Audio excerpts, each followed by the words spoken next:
Hi, good afternoon, everyone. Thank you for letting me be on the stage. I have a very difficult position, I would say, because I'm the only thing that is standing between you and the lunch. So I don't know. I will try to be, engaging, and so you forget about your hunger. So the topic I'm going to be talking about is how to find an investor for your business. Maybe to map my audience a little bit beforehand. So how many of you sitting here do have your business? So we have some women entrepreneurs here. Cool. And how many of you are thinking to actually start your own business?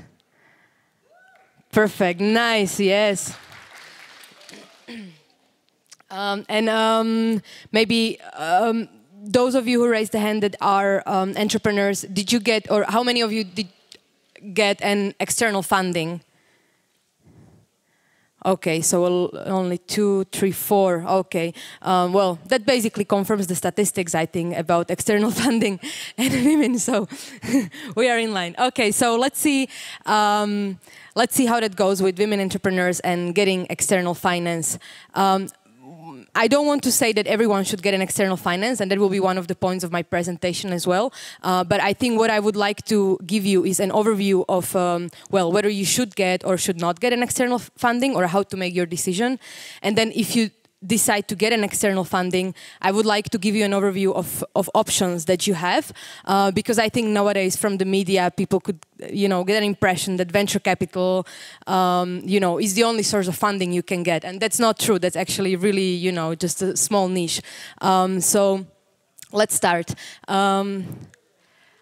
I will start with introducing myself, so you know who I am. I am a co-founder of LUMUS Investment Collective. We started LUMUS Investment Collective, which is a club, an investment club for women, to basically bring more women into the investment world. And that's my not just professional mission, I would say it's my life mission, so more women in the investment world being able to invest as much as men.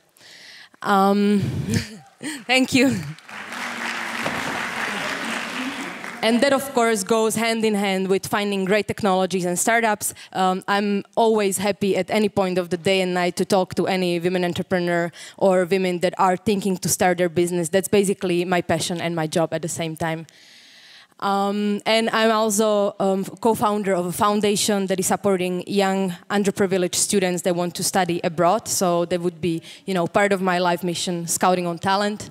And I'm also a mother of 2 children and a wife, so you know who I am. And now, women entrepreneurs. So, did you know that women entrepreneurs get only 3% of venture capital globally? That's a very, very small percentage. And 89% get men. The rest of, 89 plus 3% is mixed teams, so, teams where there is male and female. So that's really not a lot of capital that women get out of, the big pocket from venture capital funds. I work in Central Eastern Europe specifically. There it's even worse. I'm working with women entrepreneurs. They only get 1%, so that's even less than, the global statistics. And after seeing these numbers, do you think it can get any worse? Yes, because this number is actually flattening. So, the thing is that the amount of venture capital funding is increasing, but the amount that women get out of this is in a decline. So, very sad. Of course, Corona times didn't help it a lot. A lot of women entrepreneurs had to, stop their businesses or shut down their businesses, and went to unpaid work at home. So this is also one of the reasons why this number has been flattening in the past 2 years. And it is hard. It is hard to raise a capital as a woman. I know there have been a lot of positive stories in the media, and that's good. But don't let yourself get fooled that the situation changed and it's amazing now, because it's not. The situation isn't good for women entrepreneurs to raise the capital, and I would like to give you maybe a couple of tips how to do that if that's suitable for you.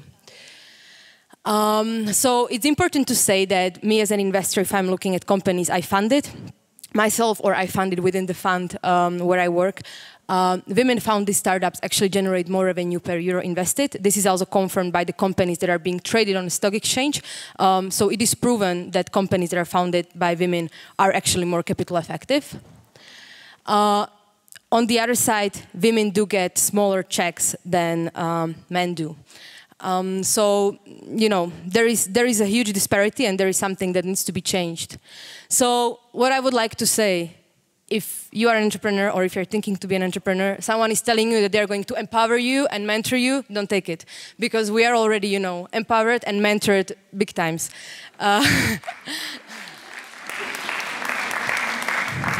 What we actually need is the money. Women entrepreneurs need to be funded.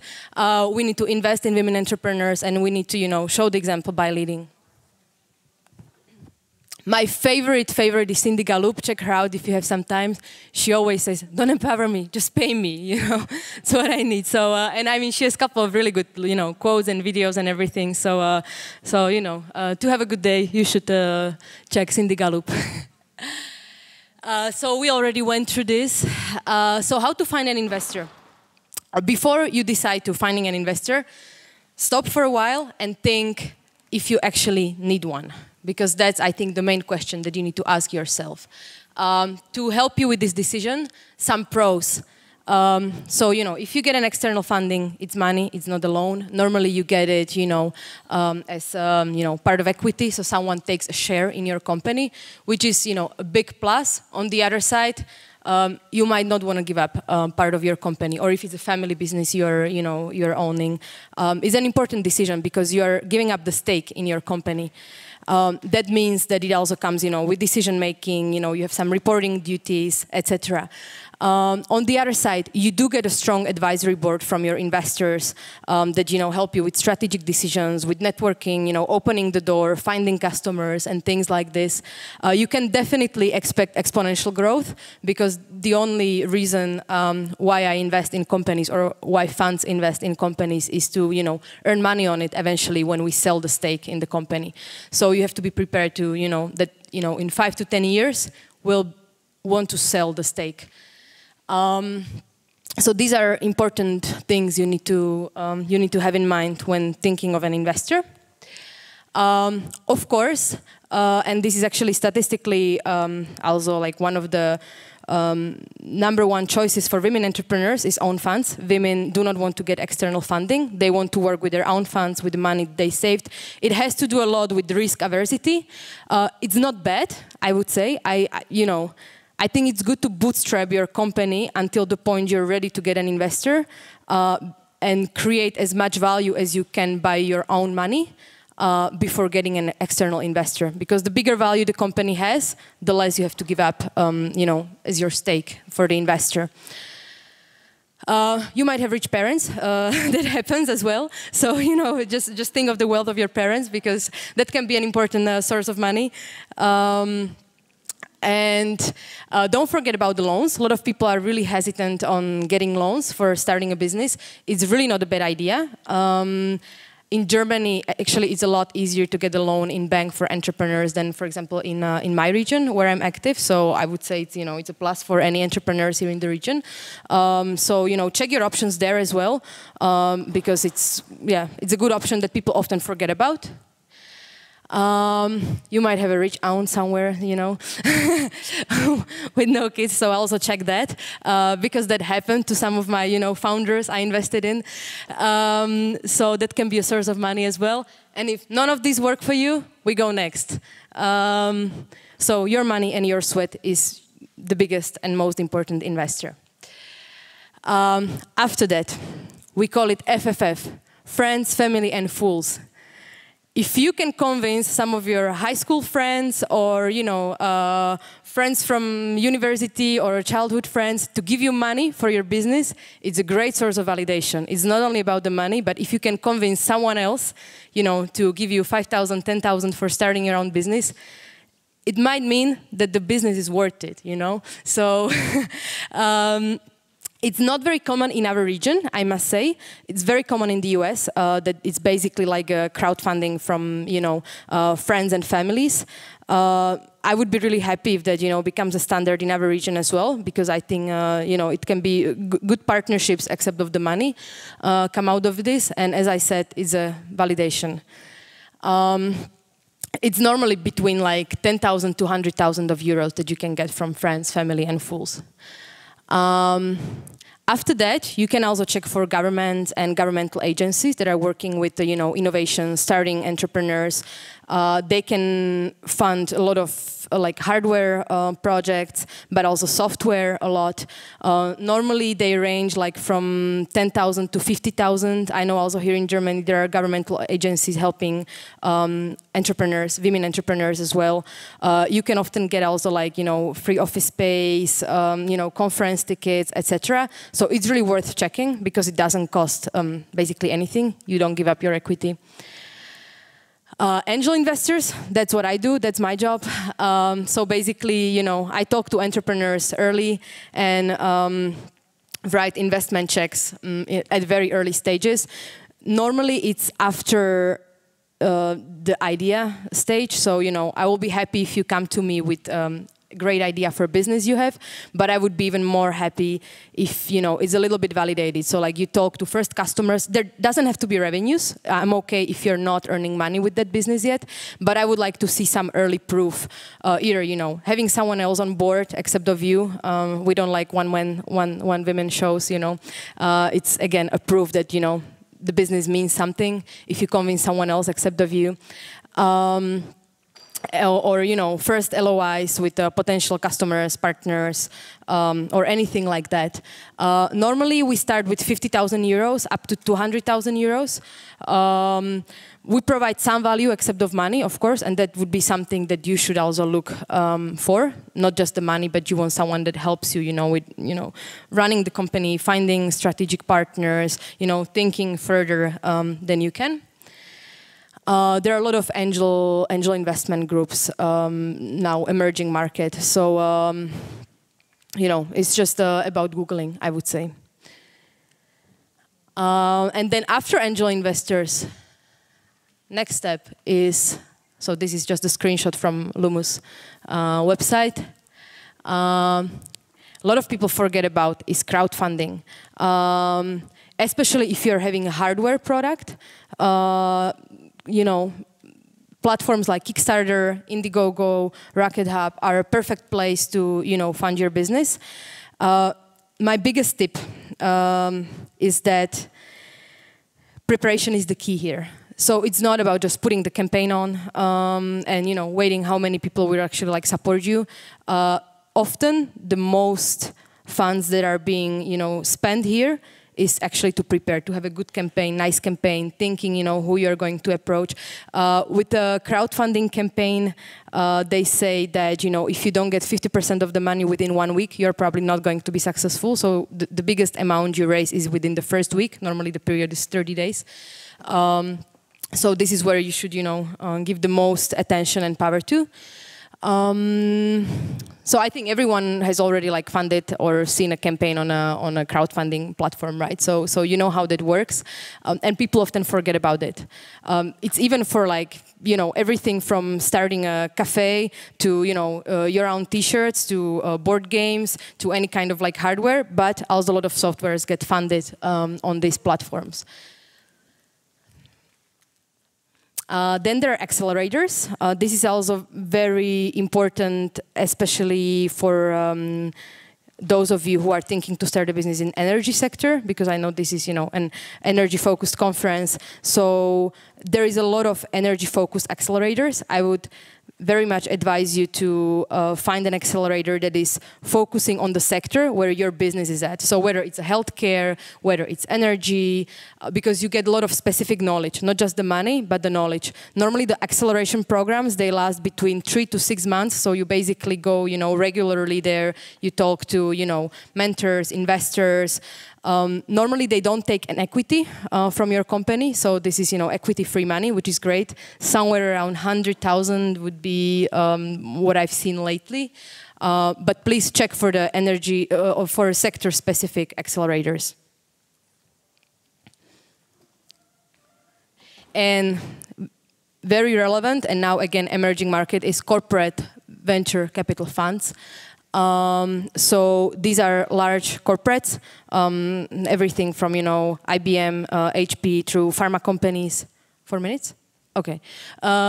So check for those as well. They are very happy to acquire startups and, you know, companies that they would not be able to, you know, do themselves within the corporate, but they would they want to have within their portfolio, and they want to fund it. Venture capital, that's what I'm doing apart from angel investing. It's quite connected.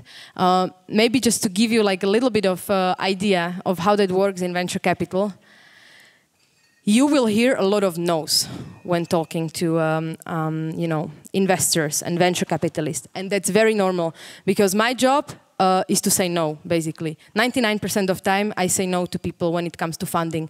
I put up the statistics just so you have an idea.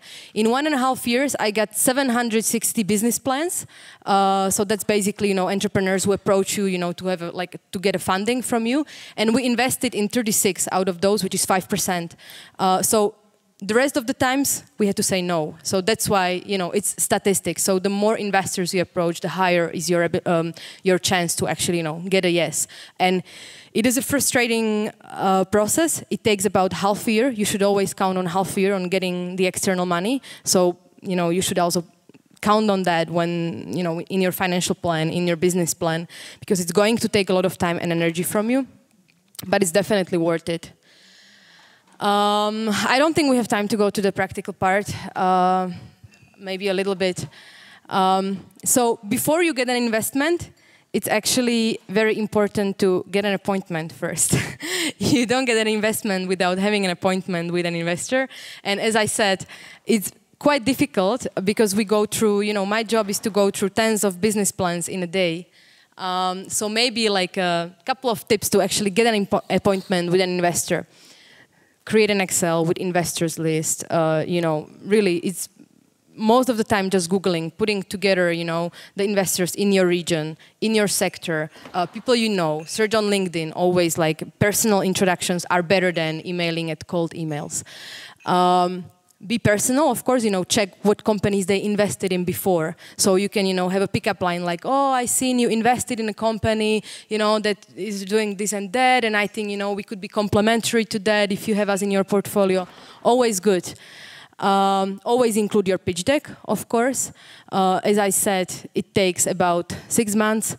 And remember, you will hear no many times. And that's okay. That's part of the process. So, you know, don't get discouraged if, you know, you get in one day 5 replies like, oh, sorry, this doesn't match my investment criteria. That's okay. And then when you come for a meeting already with an investor, my biggest tip is please always start with introducing yourself. I know you have your pitch deck and everything, but what I'm looking at every time I'm investing in an entrepreneur is who you are and why you are the person I should be putting my money or the money of my investors into you. That's basically the most important thing for me when I think as an investor, why you have the relevant background, why you came up with the idea or business, why you will be the successful person, and that really stands on your own experience, on your network, on your track record. You know, there is a reason why you started this business, and I want to know that before you go into problem, solution, you know, describing me how huge the market is. I really want to know, you know, who you are and why you are the one sitting here. Basically, all the startups succeed and fail because of people, not because of the product. Product is always modifiable. So I think I would end here.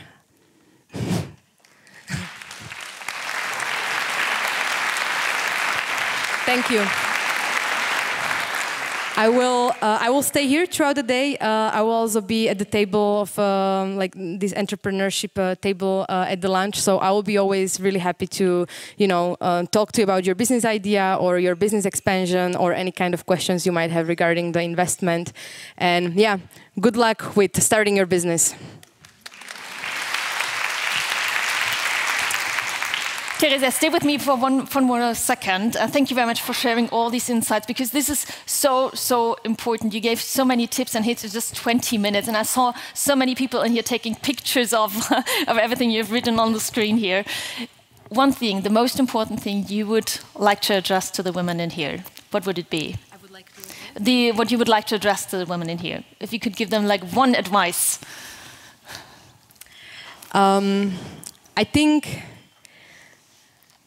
the most important advice when starting the business, or when you already started a business but you're very early, is that people are afraid to talk to other people about their business or their business idea for whatever reasons, because they think it's stupid, because they think the other person will not understand, you know, because you won't understand my business, you know, my sector is very specific. No, it's not true. Because some people think that you will steal their idea. Never happened. I mean, really, like, that doesn't happen. Because, as I said, the business, you know, stands on you, and you know the market, you know the problem, you know why you're starting the business. So, you know, if it's not like really easy copycat product, no one is going to steal the idea from you. And I think this is the biggest mistake that starting entrepreneurs do, that they are not talking to enough people about their business. Every conversation you have about your business that you're starting will lead you to something else, to some other person. You will just see when you start talking to people about the business you want to start or you just started. Every conversation will lead you to a different person. Maybe someone will doubt it, and you will have to, you know, find the reasons to convince. It will create arguments in your head. Maybe you will make it even better. But the truth is that every of these conversations is going to make it better and is going to move you further. So please, when you're thinking of your business, or you already started and you're in doubts whether you should continue or how you should continue, talk to as many people wherever you can, and that will definitely help you. Absolutely, couldn't agree more on that. My husband runs a startup for 6 years now, so I live in that bubble. I can tell you everything she's saying on stage is 100% right. We have one question from the audience. I would say we take that minute. Yes. I'd like to introduce myself. I'm a lawyer. I'm a successful lawyer also in the solar field, but I have one movement which I help in this moment. It's for women that are entrepreneurs and want to be pregnant and mothers.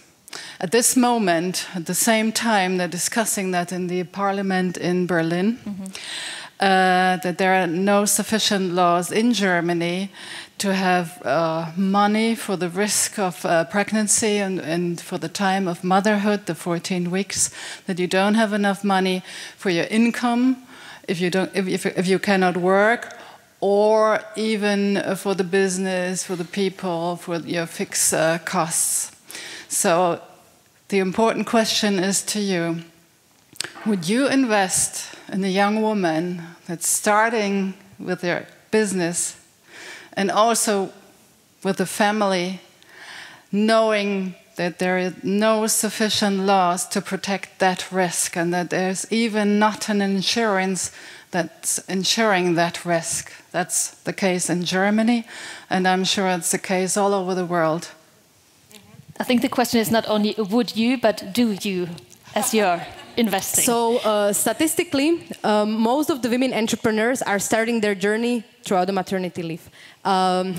It's very simple. I confirmed the statistics. I started LUMUS Investment Collective during my first maternity leave because exactly, you want to rethink, you know, your career. You want to somehow use the things you learned before.